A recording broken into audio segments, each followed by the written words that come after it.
मेरा नाम डॉक्टर जितेंद्र सिंह यादव है। मेरे मित्र मुझे जीतू के नाम से जानते हैं। कुछ लोग मुझे भैया कहते हैं, कुछ लोग मुझे दादा कहते हैं।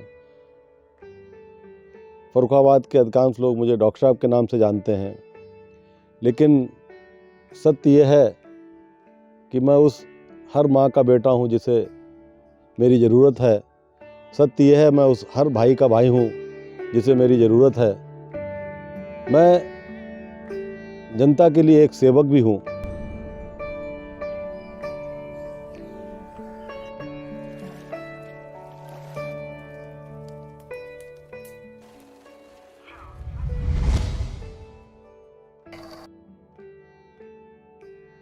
पिछले कई सालों से मैंने क्षेत्र में आप लोगों के संपर्क में रहा हूँ और तमाम क्षेत्र की और आप लोगों की समस्याओं से मैं रूबरू हुआ हूँ।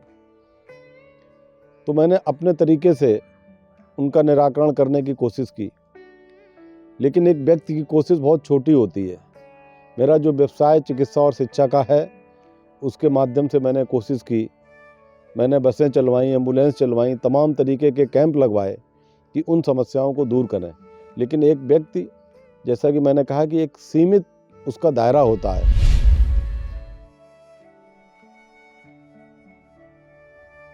जो सबसे प्रमुख समस्या मैंने देखी कि जितने भी हमारे भाई हैं जिनको कि जीवन में पढ़ाई करके आगे बढ़ना चाहिए, वो रोजगार के अभाव में छोटी मोटी नौकरी करने के लिए, मजदूरी करने के लिए क्षेत्र से बाहर जा रहे हैं।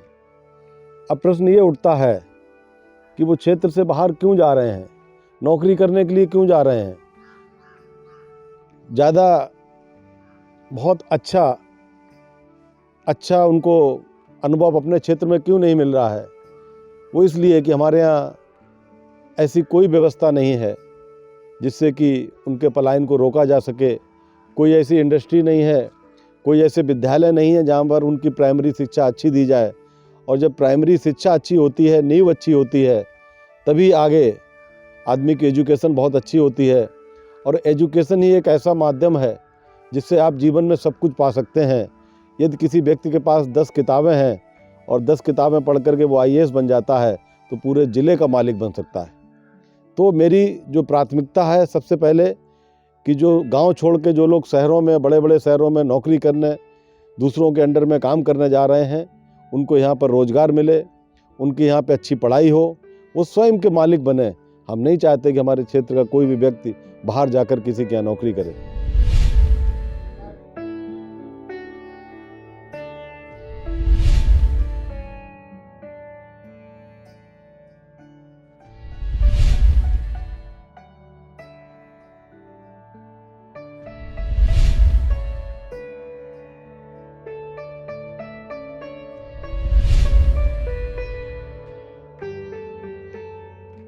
लेकिन अगर मुझे कोई जिम्मेदारी मिलती है तो आने वाले समय में चिकित्सा और शिक्षा के अलावा न केवल मैं वहाँ पर विद्यालय खोलूँगा कि मेरी एक जिम्मेदारी हो जाएगी अगर मुझे आप देंगे।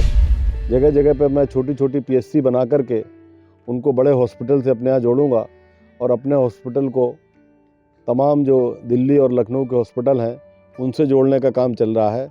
तमाम ऐसी जगह जहाँ पे विद्यालय नहीं है, प्राइमरी स्कूल नहीं है, वहाँ पे हम लोग स्कूल खोलने का काम करेंगे।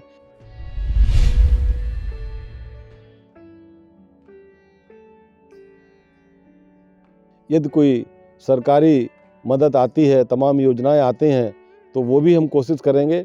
सबसे बड़ी बात जो मैंने कहा, शिक्षा के अभाव में सरकार द्वारा जो सूचनाएं या सरकार द्वारा जो योजनाएं चलाई जाती हैं वो जनता तक पहुंच नहीं पाती हैं। पहुंचना तो दूर की बात है, जनता अशिक्षा और अज्ञान की वजह से उनको पता ही नहीं लगता है कि सरकार मेरे लिए क्या कर रही है और मेरे लिए कौन सी योजनाएं चला रही है। तो वो योजनाओं की जानकारी के लिए हमें जगह जगह चाहे कैंप लगाने पड़े, चाहे जानकारी के लिए आप लोगों को बुला करके मीटिंग करानी पड़े।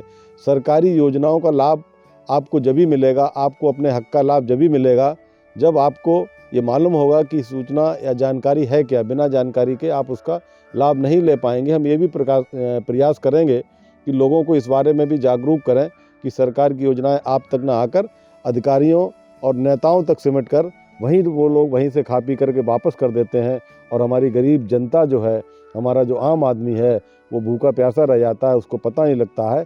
फाइलें ऊपर से ही वापस चली जाती हैं और पैसा ही ऊपर ख़त्म हो जाता है। हर जगह पर लोकल संसाधन बहुत होते हैं, तमाम ऐसी चीज़ें होते हैं जिनके द्वारा हम अपना जीवन यापन कर सकते हैं। और फर्रुखाबाद ज़िले में और ख़ासकर अमृतपुर विधानसभा जो है, तराई का क्षेत्र है, वहाँ पर गन्ना बहुत मात्रा में पैदा होता है। बाकी क्षेत्रों में आलू बहुत मात्रा में पैदा होता है। लेकिन हमारी समस्या ये है कि जब बाढ़ आती है तो हमारा सब कुछ बहा कर ले जाती है। तो ये हमारा एक नीयत बन चुकी है, उजड़ना और बसना। जैसे अपने यहाँ एक कहावत है कि जाके पाए न फटे बेमाई, वो क्या जाने पीर पराई। तो जो गांव की जनता का दुख दर्द है, जिसकी फसल चौपट होती है, वही उसका दर्द समझ में उसको आता है। नेता आते हैं, फ़ोटो खिंचवाते हैं, बाढ़ में चले जाते हैं। नेता आते हैं फसलों के साथ, जो फसल खराब हो गई उसके संग फ़ोटो खिंचवाते हैं, चले जाते हैं। अधिकारी आते हैं, दौरा करते हैं, अखबार में छपता है, मुआवजे की घोषणा होती है और थोड़े दिनों में लोग भी भूल जाते हैं। तो इस तरीके की जो समस्याएं हैं, उसके लिए हम चाहते हैं कि सरकार, अगर हम लोगों को किसी प्रकार से हम लोग सरकार में आते हैं और हमें यहाँ पर कोई जिम्मेदारी मिलती है, तो हमारे गांव के लोगों, खासकर गरीब और असहाय लोगों की जो समस्याएं हैं, वो समस्याओं के लिए सरकार पहल करे और इसके लिए कुछ ऐसी योजना लाए ताकि हर साल होने वाली जो हमारी बाढ़ की परेशानी है, जो हमारी आलू की फसल जिसकी कीमत नहीं मिलती है, उसके लिए कोई ऐसे लघु उद्योग और छोटे उद्योग लगाए जाएं जिससे ये आलू की खपत फर्रुखाबाद में ही होने लगे। गन्ने के लिए आप दूसरी जगह चीनी मिल में ले जाना पड़ता है। हम चाहेंगे कि क्षेत्र में ही कोई ऐसी व्यवस्था हो जाए, गन्ने की खपत हो जाए, ताकि आपको गन्ना दूर ना ले जाना पड़े, आपको आलू दूर ना ले जाना पड़े और आपको उसका वाजिब मूल्य भी मिले।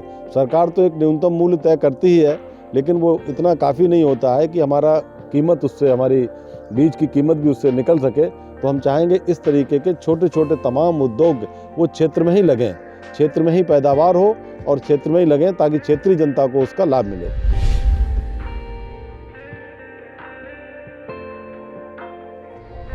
देखिए, मैं हनुमान जी तो नहीं हूँ, लेकिन हम हमारे भगवान हनुमान जी की तरह, जो वो भगवान राम के सेवक थे, वैसे मैं उनकी तरह आपका सेवक तो बन सकता हूँ, जनता का सेवक बन सकता हूँ, अपने क्षेत्र के लोगों का सेवक बन सकता हूँ।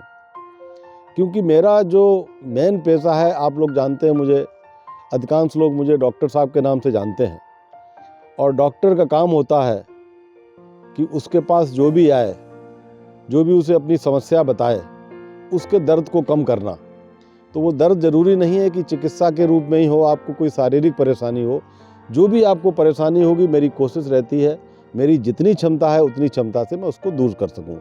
अब जहाँ तक चिकित्सा की बात है, तो मैंने देखा, जब मैं गांव में जाता हूं तो सबसे बड़ी दिक्कत आती है, वहाँ पर मैं देखता हूं कि जो बच्चे होते हैं छोटे, वो कुपोषण का शिकार हो जाते हैं। उनको, माताओं को जानकारी ही नहीं है उनको क्या खिलाना चाहिए, क्या नहीं खिलाना चाहिए। और सबसे पहले जब बच्चा माँ के पेट में होता है, जिसको कि उस समय जो उसकी देखरेख होनी चाहिए, जिसको कि हम लोग अपनी भाषा में एंटीनेटल केयर बोलते हैं, उसके लिए हम ये व्यवस्था करेंगे कि जितनी हमारी गर्भवती माताएं और बहनें जितनी हैं, उनके लिए हम जाकर के वहाँ पर कैंप लगाएं।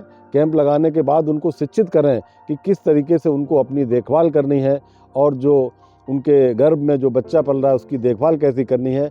उसके लिए हमें जो भी व्यवस्था करनी पड़ेगी, चाहे हम एम्बुलेंस से अपने हॉस्पिटल उनको बुलाना पड़े, चाहे हम अपना स्टाफ गांव-गांव भेजेंगे। और सबसे पहले एंटीनेटल केयर, यानी कि जो महिलाएं गर्भवती हैं उनको किस तरीके से सुरक्षा प्रदान करना, इसके लिए हम कार्य करेंगे। और उसके बाद जो हमारी बसें चल रही हैं, जो हमारी एम्बुलेंस चल रही हैं, उनकी हम संख्या को बढ़ाएंगे। और मेरी पहली प्राथमिकता इस क्षेत्र के लिए ये रहेगी, डॉक्टर होने के नाते, कि हमारा कोई भी गांव ऐसा ना रहे। मैं एक एक गांव को गोद लेके पहले भी करता आ रहा हूं, अब फिर करूंगा। पूरे ज़िले में मैंने किया है कि मैं गाँव को गोद ले लेता हूं, उसको डिजीज़ फ्री कर देता हूं। हमारे यहाँ से लोग जाते हैं, उनको लोगों को दवा देते हैं, सर्दी, खांसी, जुकाम, बुखार, छोटी बीमारियों, और जिसको ज़्यादा बीमारी होती है उसको अस्पताल में ला के ऑपरेशन करा के हम लोग घर तक छोड़ने का काम करते हैं। और हम चाहते हैं कि अगर आप लोगों का आशीर्वाद मिलेगा तो ये चीज़ें जो चल रही हैं वो और तेज़ी पकड़ेंगी, ताकि आप लोगों को बहुत अधिक से अधिक लाभ हो और मुझे भी ये खुशी हो कि मैंने कोई जिम्मेदारी ली है तो उसको मैं पूर्ण कर पा रहा हूँ। गुड़िया पड़ेगी तभी तो गाड़ी आगे बढ़ेगी।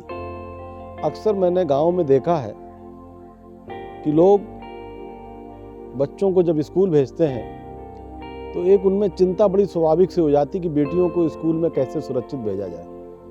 तो हमारी प्राथमिकता होगी कि हमारी जो छोटी गुड़ियां हैं जिनको हम लोग देवी मानते हैं, तो उनके बारे में हम चाहेंगे कि लोगों के विचार भी वैसे हों, उनको हम सम्मान भी दें और एक ऐसी लोगों के बीच भावना डेवलप हो कि हमें बच्चियों को आगे बढ़ाना है।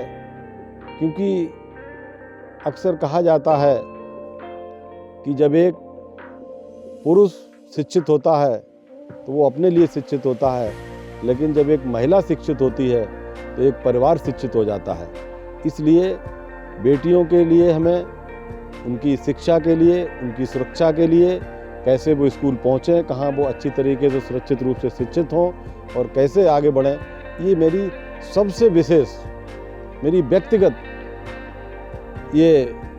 मेरा ये इंटरेस्ट है, व्यक्तिगत मेरी प्राथमिकता है छोटी बच्चियों और ख़ासकर मेरी छोटी बहनों के लिए कि उनके लिए मैं काम करूं।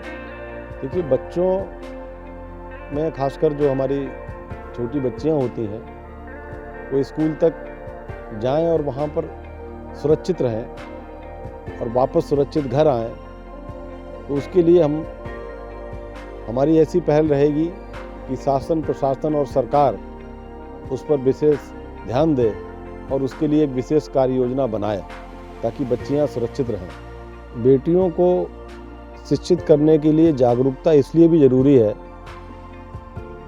कि जो बेटी जो होती है, जब वो शादी होकर के दूसरे के घर जाती है और जब वो माँ बनती है, तो अक्सर हम लोगों को कहा जाता है कि किसी भी बच्चे की पहली अध्यापक उसकी माँ होती है और जब माँ शिक्षित होगी तभी वो बच्चे को प्राथमिक शिक्षा अच्छे से दे पाएगी और जो बच्चा शुरुआती दौर में जो शिक्षा पाता है वही उसकी नींव होती है।